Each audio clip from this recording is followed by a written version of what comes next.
Kawan-kawan, Assalamualaikum warahmatullahi wabarakatuh. Hari ini kita kembali bertemu dengan pengajian sastra yang ke-139.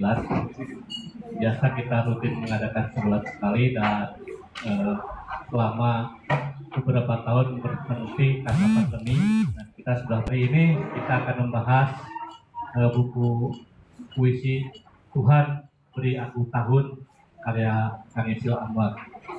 Dengan Kang Wadon, kita kepingin sekali ada di sini Kang Wadon menyambut. Oke, kita akan kritis ya.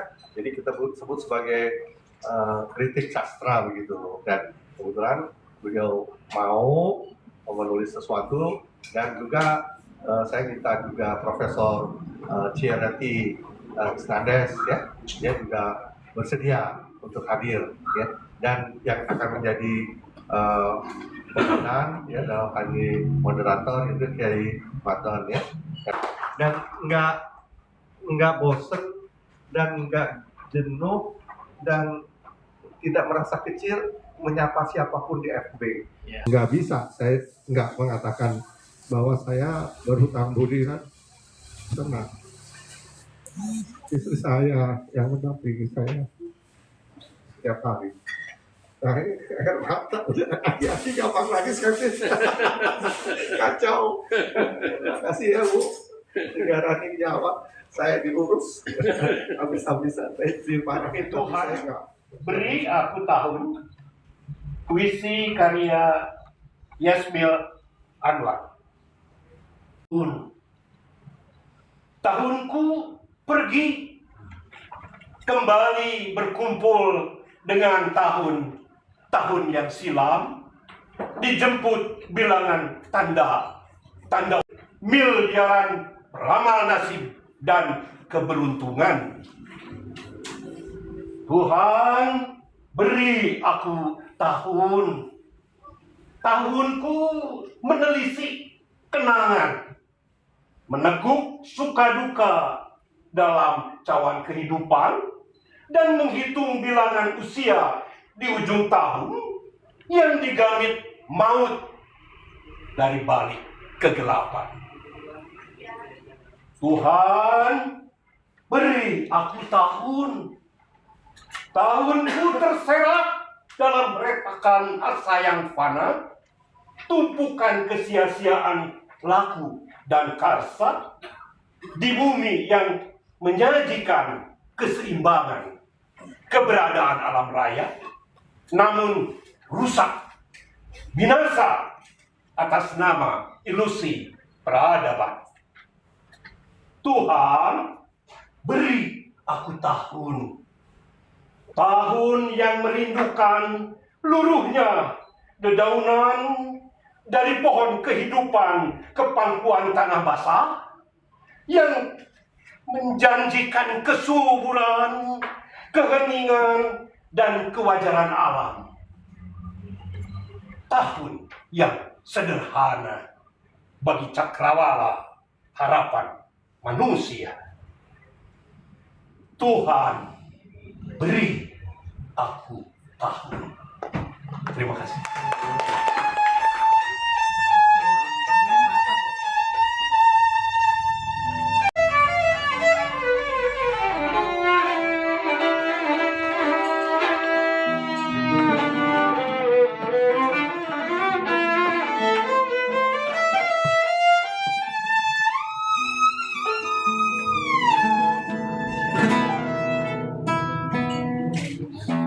Subhanallah.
menjaga ketakwaan dengan sholat tahajud.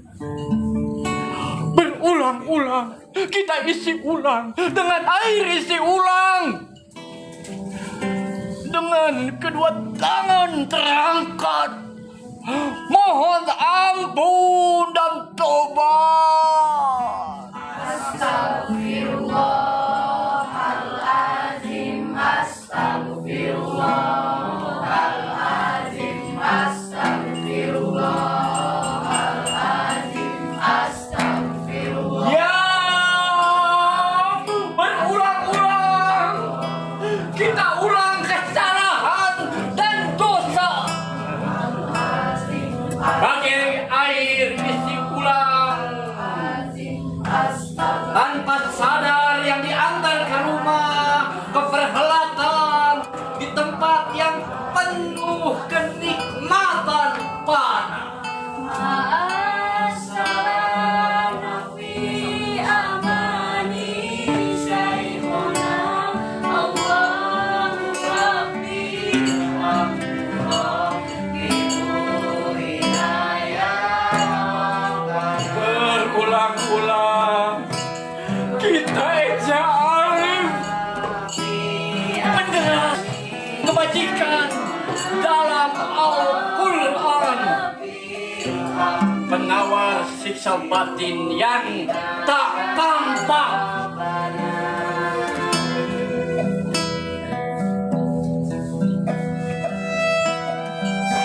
Berulang-ulang kita isi ulang dengan air isi ulang. Wahai jiwa yang tenang, hey! Oh, oh, yo!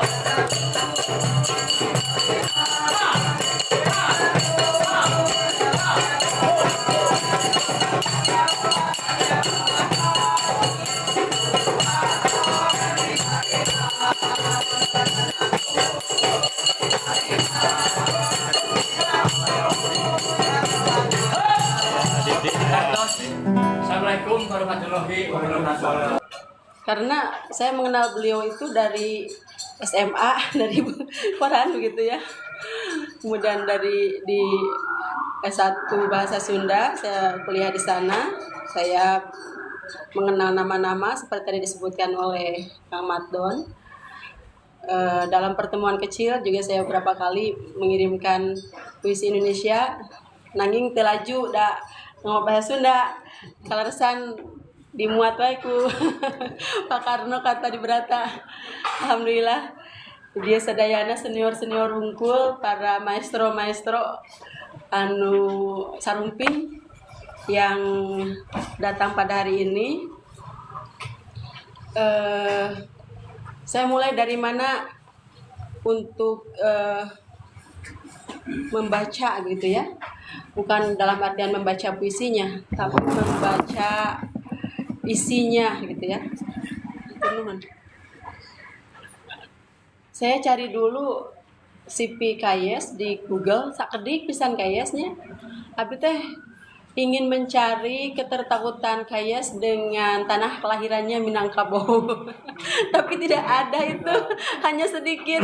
Jadinya saya mau membuka secara antropologi sastranya begitu. Tapi ini mungkin juga bagian dari antropologi sastranya. Akhirnya ya bismillah saja. Saya mulai belum membaca puisinya sudah apa ya, tidak bisa berkata-kata begitu. Di depannya ada eksordium, ada pengantar dari Dewan Masjid Istiqlal ya. Sareng Pak Yes, aduh masya Allah itu pengantarnya luar biasa. Atau saya Epen seleresna naon anu kedah didugikeun gitu ya. Sangat-sangat lengkap yang Pak Cesi itu ya, dari berbagai sudut pandang membahasnya. Dan tentu saja mungkin karena dalam satu entragan, satu angkatan yang sama lebih mengenal Kayes begitu ya, secara pribadi juga. Nah, pas. Jadi saya itu pertama kali setelah itu, adalah Bismillah saya baca, gitu ya. Pertama kali saya baca, mata saya berhenti pada kata Tuhan. Sudah saya tutup. Saya ambil yang terakhir. Ada Tuhan lagi di sana. Masya Allah. Jadi saya tetapkan, saya menulis tentang religiusitas Yasmil Anwar dalam Tuhan Beri Aku Tahun, kumpulan puisi 2024. Gitu ya. Sudah baca semuanya. Saya analisis dari 101 puisinya itu, Kayes tidak pernah meninggalkan Tuhan. Kata Allah selalu dia sematkan. Hanya 13 puisinya yang tidak menggunakan kata Tuhan secara langsung. Tapi dia ganti dengan kata-kata lain yang masih menyiratkan hubungan dengan Tuhannya. Masya Allah, saya sampai iri, Pak. Ini membawa Tuhan dalam puisi selalu, semua begitu ya. Hampir semua. Berapa? Berarti 84%, 85%. Dalam sajak itu Kayes membawa Tuhannya. Sangat iri saya. Karena untuk menurunkan gengsi kita, membawa Tuhan dalam puisi kita itu kadang apa sih bawa Tuhan begitu ya? Kita masih bisa bicara apapun, angin yang berdesir gitu ya, debu yang berterbangan, awan-awan yang putih, tanpa menautkan dengan Tuhan. Kesombongan eksistensi kita sebagai manusia. Tapi saya membaca, saya sangat malu gitu ya. Jadi saya mencoba di sini ada 10 poin poin-poin yang saya anggap penting. Pertama, mengenai hubungan agama, etika dan seni. Itu yang saya highlight, yang saya garis bawahi. Jadi dalam budaya Islam, hubungan tersebut bersifat mesra dan erat berkelindan. Keagungan seni tak mungkin timbul tanpa latar belakang agama yang dalam. Begitu kata Patrick ya dan Ghazalba dalam buku Introduction of Filsafat. Dan Ghazalba pandangan Islam dalam kesenian. Jadi agama itu menjadi sumber dan muara dalam norm, akhlak, etika, norma, tata krama, adab, dan juga seni yang nanti akan juga bermuara ke budaya, begitu ya. Jadi ini teoritisnya ya, untuk saya cantelkan. Tetapi di barat ini sudah mati hubungan-hubungan ini. Hubungan agama itu sekuler, dipisahkan dari etika, dipisahkan dari seni, dan dipisahkan dari budaya. Kita kan selalu mendengar sekarang agama dan budaya tidak bisa bersatu. Agama dan budaya bagi minyak dan air. Agama dan budaya bla bla bla bla. Pisahkan. Orang Sunda budaya na ieu, Islam itu kan itu. Aduh, ya. Tidak bisa. Biasa. Karena sumber berbudaya itu adalah agama, baik agama Hindu, baik agama Buddha, baik agama Cina teh gitunya, Konghucu, Shinto, terus kan tenan Islam ya muhun gitu ya. Jadi sumber itu yang diturunkan ejawantahnya nanti ke budaya itu ya. Nah, karena Kayes secara eksplisit menyebutkan Tuhan, menyebut Allah, menyebut holy, wujud diri sanes diri manusia seperti kita ya, wujud dia seperti manusia, roh dan jasad, ya bukan. Tapi nama itu ya mungkin hanya agama Islam yang punya nama ya Allah begitu, untuk Tuhan pencipta alam itu. Yang lain hanya asosiasi. Misalnya di Baduy menyebutnya Batara Kresa, Batara Wenang, hanya asosiasi. Jadi ada hubungan tauhid, agama, dan kebudayaan. Jadi tiap gerak Muslim seyogianya berpangkal dari ketauhidan agama Islam yang berujung pada kebudayaan. Karena dari agama langitan dan budaya tempat manusia di bumi bergerak itu, ini terwujud adanya adin, gitu ya. Jadi sumbernya apa? Kalau kita itu sumbernya Quran, hadis, dan ijtihad. Berbudaya memerlukan juga ijtihad. Karena kita kadang ini teh laras teh abi teh dama puisi teh ya Allah gitu ya. Takut jadi sirik, takut jadi apa gitu. Kita juga berijtihad. Ini bermusik teh halal atau tidak? Nah, ternyata tahun 19 sebelum PKI meledak gitu ya. Ada lekra betul. Nah, lekra nanti dikonter oleh perkumpulan HSBI, perkumpulan para kaum muda yang berafiliasi pada Islam. Mereka sampai mendatangi MUI yang waktu itu langsung kepada Hamka meminta fatwa, wahai Hamka, wahai Buya Hamka, kami anak-anak muda Islam meminta fatwa, apakah berkesenian itu halal atau tidak? Karena kalau ini dibiarkan, kita habis dengan lekra. Nah, akhirnya diriungkeun dah si anak-anak muda tehnya. Pembicaranya Muhammad Abdullah, tajengan terkenal ya dari Cianjur yang Jakarta. Kemudian siapa? Termasuk Gazaba, 3 orang itu ya. Satu lagi dulu saya lupa. Nasution atau apa. Akhirnya diputuskan bahwa berkesenian itu halal. Yang pertama. Yang kedua, selalu berhati-hati dalam berkesenian. Jangan sampai terjebak kepada keharaman gitu. Ketiga, tentang patung-patung sepakat dianggap haram karena bisa mengedepankan hal-hal yang berhubungan dengan kesyirikan. Nah, 3 poin itu yang menjadi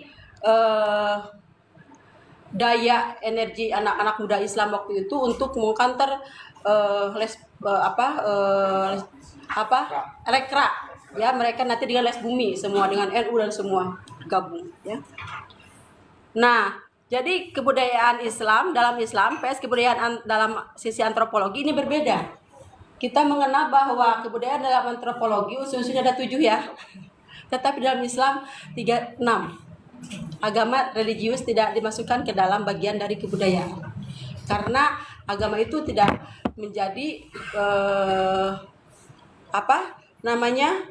karena agama Islam adalah agama langitan, agama yang diturunkan dari wahyu begitu, dan tidak mungkin ada di bawah, tetapi itu harus diejawantahkan oleh unsur-unsur ini. Yang pertama sosial, ekonomi, politik, pengetahuan, dan teknik, seni, dan filsafat. Ya, itu. Kemudian nomor 4, unsur dalam agama religiusitas menurut Nasution. Ini untuk semua agama ya. Adanya kekuatan, unsurnya adalah kekuatan gaib yang menjadikan patuh, keyakinan terhadap kekuatan gaib sebagai penentu takdir, kemudian reaksi emosional, pemujaan dari penganutnya, dan adanya yang kudus atau suci atau sacred, sakral. Nah, itu ya. Jadi dalam Islam pun seperti itu. Dalam setiap agama pasti hal ini menjadi unsur penting bagaimana religiusitas terbangun dan menjadikan perbedaan antara agama satu dengan agama lainnya. Kemudian nomor 5 religiusitas dalam Islam tadi kembali berhubungan dengan nomor 2, yaitu di sini adanya akidah, keyakinan yang teguh tentang kebenaran dalam agama Islam ataupun dalam agama lain begitu ya. Yang kedua syariah yang meliputi ibadah, muamalah, munakahat, siasah dan akhlak. Itu menurut Abu Ahmadi dan Nur Salimi. Jadi religiusitas Yasinul Anwar itu seperti apa sih dalam puisinya begitu? Apakah akidahnya ada? Apakah syariahnya ada yang meliputi ibadahnya, muamalahnya, munakahat, siasah dan akhlaknya? Nah, ya. Secara selintas pun akan kita dapatkan bahwa itu nampak dan jelas. Misalnya saya tadi sudah menyebutkan bahwa dalam kata Tuhan saja, ya, Tuhan dalam puisi Yasinul Anwar ada 101 puisi, 84 puisi membawa nama Tuhan dan 13 menyebut Tuhan dalam diksi yang lain. Jadi tidak secara langsung, tidak secara eksplisit. Puisi-puisinya penuh dengan nama wujud zat yang kita yakini. Luar biasa ya. Nah, penyebutan kedirian zatnya itu Pak Yasmil menyebut dengan banyak nama, banyak sebutan. Di laptop saya tadi di Prinilab ya. Misalnya nama Tuhan dengan Tuhan, Allah, Nyah, Mu, Kholik, Zat, Maha Rahman, Maha Rahim, Nurul, Maha Pemberi Hukum, apalagi pokoknya seure ya, angga di dia tinggal igranya dan tidak kehilangan poin untuk menyatakan Tuhannya itu begitu ya. Allah terus tenan gitu ya. Sujudku di bawah matahari yang tunduk pada kekuasaanmu. Nah, mu di situ kan sanes mu ibu nini, tapi mu Allah gitu ya, anu maha agung maha kuasa. Ketika aku tutup doa duha, selesai rakaat terakhir, hanya ada kalimat lirih yang mampu terucap, ya Allah, jangan tinggalkan kami. Begitu ya. Jadi seueur pisan, aduh tadi hanya kata di print tadinya, ku abi tos di tentang kayas jeung WA tapi itu jangan lisurkan kayas. Ya. Nama-nama itu, nama-nama pengganti Tuhan itu, kedirian zat itu seueur pisan anu ku kayas diseratkeun ya jadinya. Nah, sekarang masuk ke tafsir 8 ya. Tafsirnya apa? Yaitu dengan hanya menghitung kedirian Allah, religiusitas Yasinul Anwar nampak dan nyata dalam puisi-puisinya. Belum lagi jika ditelaah secara mendalam setiap puisinya, hubungan-hubungan itu akan jelas memperlihatkan hubungan dengan Allah, hubungan dengan manusia, dan hubungan dengan alam. Dibandingkan karya Kang Yes, itu sangat damai dan mengalir sunyi. Dalam sastra Sunda ada nama Yususiana. Terus terang Kang Yes, saya juga dikasih buku itu sudah hampir sebulan lebih ya. Yang baru dibaca cuma 1. Karena saya lihat ngeri. Saya hanya membaca itu aja, Tuhan beri aku tahun. Jadi saya belum tamat membaca itu. Nanti kalau waktunya nyampe gitu, waktunya saya insaf gitu.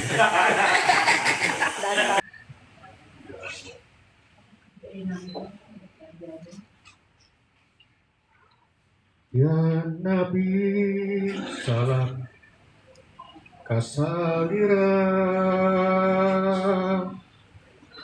ya Nabi salam kasalira.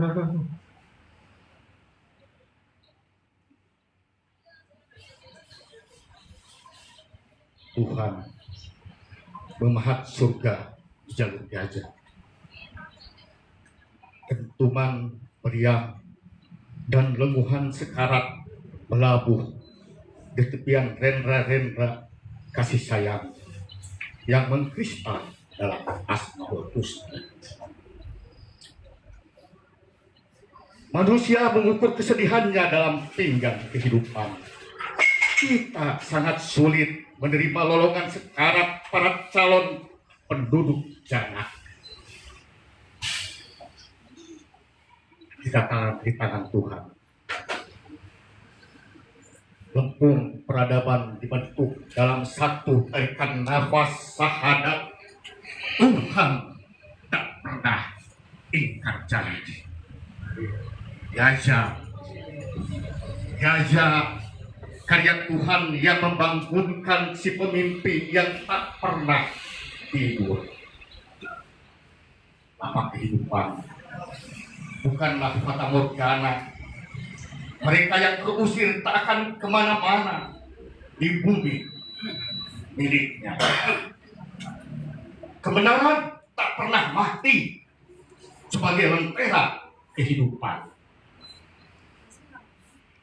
Ya Nabi, salam alaika. Ya Nabi, salam alaika. 2023. Terima kasih.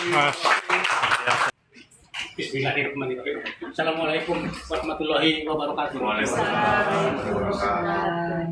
Hadirin yang berbahagia, mitra seni bobotoh sastra, pawang aksara. Pastesi. Syahadat ruh. Perjanjian abadi bermateri pengabdian bermula dari sujud, mengalir dalam sujud kampung keabadian. Syahadat ruh menyinari semesta alam. Sepanjang kata-kata yang terkata-katakan, yang tak terkatakan, kun fayakun. Syahadat diijab keabadian. Sosok jasad yang membusuk, tulang daging yang fana. Pada Allah hamba menghamba tak mati-mati. 2023. Assalamualaikum warahmatullahi wabarakatuh. Waalaikumsalam. Kalau kita membaca kitab Al-Hikam, di situ Ibnu Athaillah menulis dalam bahasa Arab. Saya membaca versi 3 bahasa Arab, bahasa Inggris, dan bahasa Indonesia.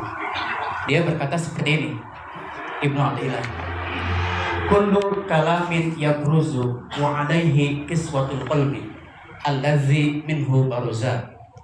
Itu bahasa Inggrisnya. Every statement spoken has a covering describing the heart of the one uttering. Bahasa Indonesianya, setiap pernyataan itu memiliki selubung, melukiskan hati yang mengutarakannya.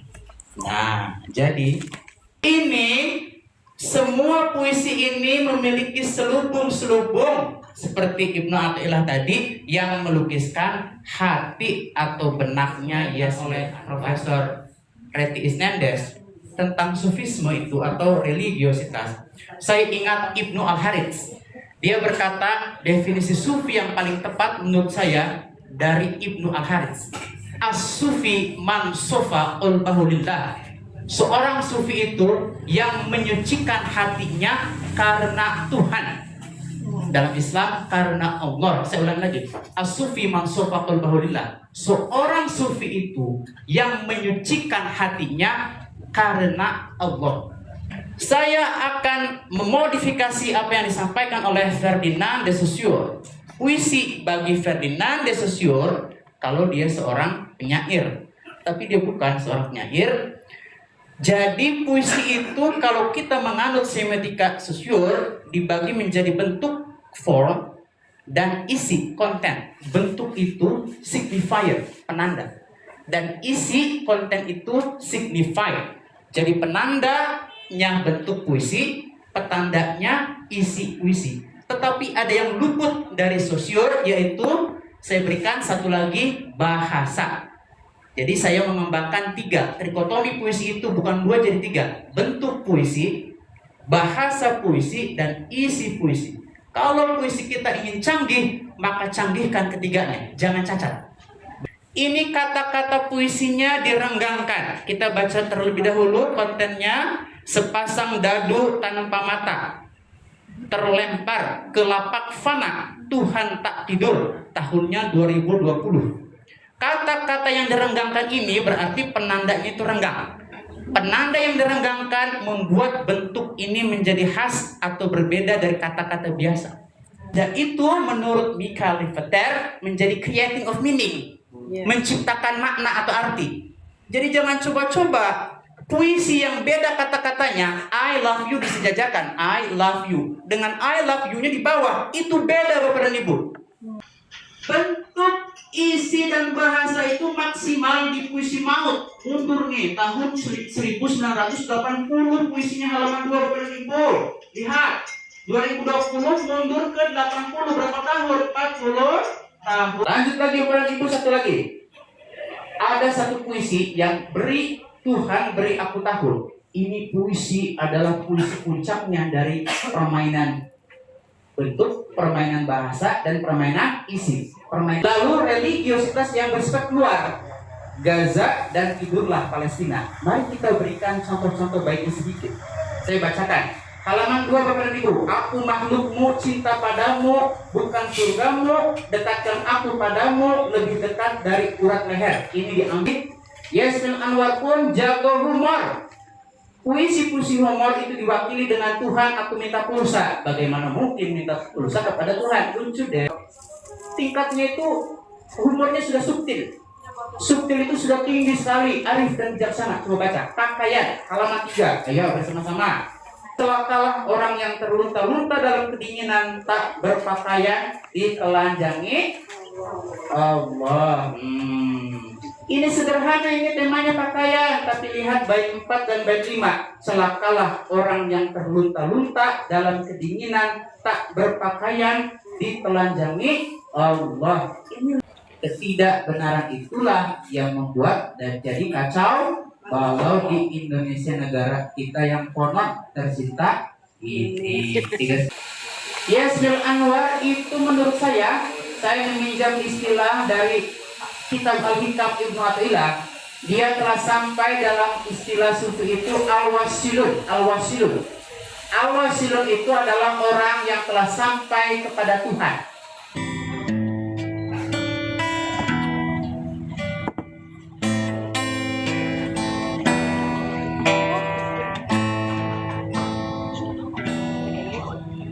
Sepasang dadu tanpa mata terlempar ke lapak fana. Tuhan tidak tidur, Tuhan tidak tidur.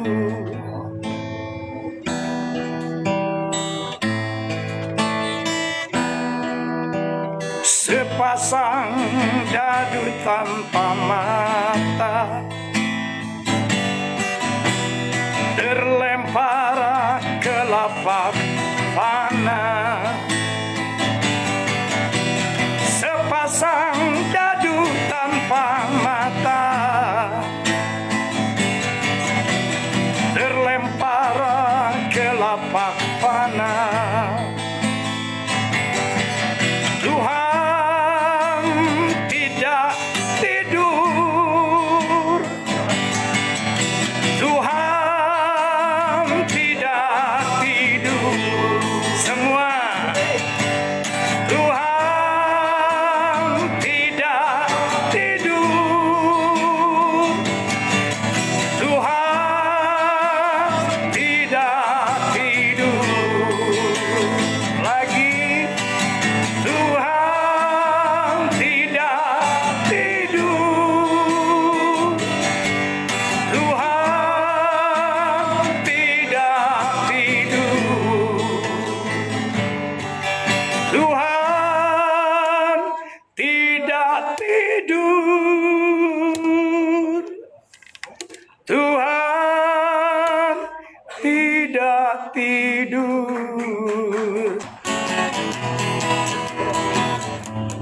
Antara engkau dengan aku, berapa jauh jarak terbentang.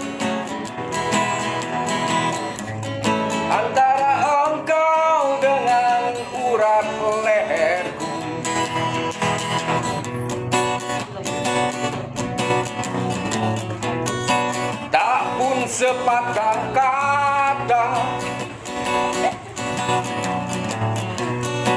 memisahkan kita. Oh, oh, oh, oh.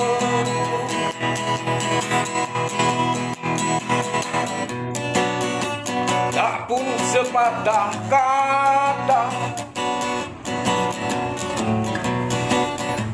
memisahkan kita. Oh, oh,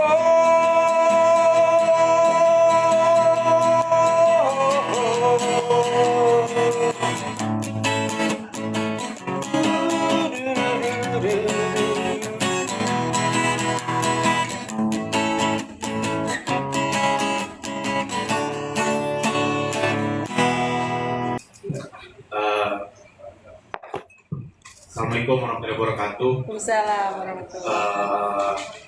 Atur nuhun Kang Ismil, Wiwijeng selamat. Saya cuma pengen ngomong tadi saya lihat baca buku puisi Kang Ismil. Jadi energinya itu sangat berasa. Nah itu sebabnya mungkin tadi Martin bilang takut untuk baca semua karena energinya itu mungkin dirasakan gitu. Nah energinya itu yang berasa adalah energi keilahian, energi kerendah hatian, dan energi kita bukan siapa-siapa. Jadi itu sangat berasa dan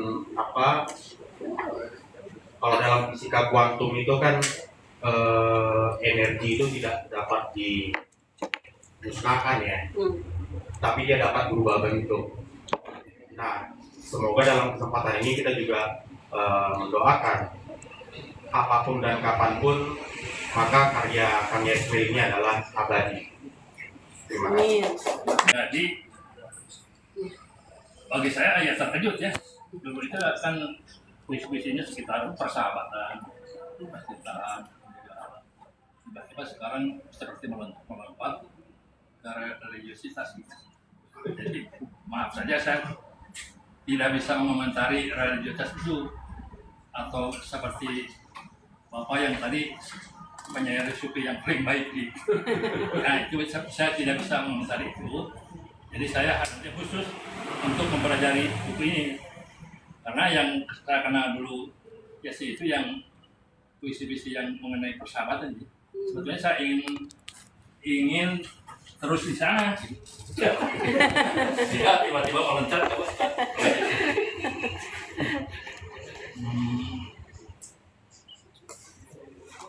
Mengenai religiositas nanti mungkin perlu juga ya. Kemarin kan di Unpad diadakan diskusi mengenai puisi Baudelaire, Charles Baudelaire. Jadi dari puncak puisi-puisi Baudelaire mungkin bisa dibaca itu religiositas Baudelaire, tapi melalui kehidupan yang justru sebaliknya, kehidupan penyanyi-penyanyi terkutuk. Nah itu disenangi di Indonesia. Penyanyi itu ada Baudelaire, ada Verlaine, Rimbaud.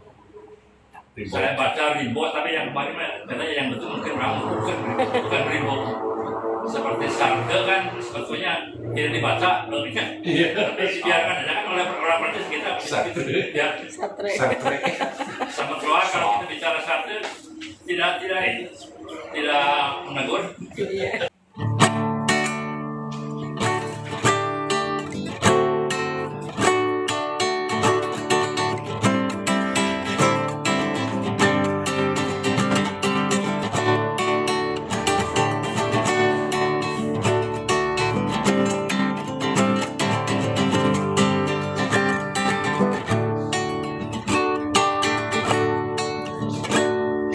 Masihkah ada yang harus diragukan ketika semuanya begitu terang benderang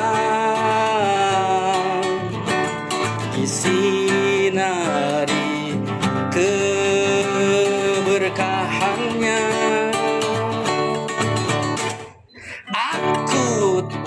bersimpuh dalam lelehan air mata, penyerahan diri tanpa jeda padamu. Berselancar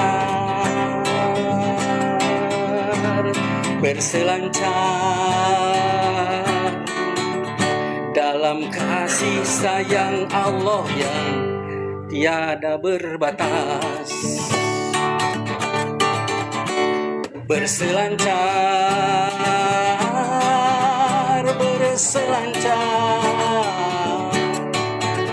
mensyukuri nikmat Allah adalah keniscayaan.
Terima kasih. Sekali lagi selamat buat Pak Yesi, semoga sukses.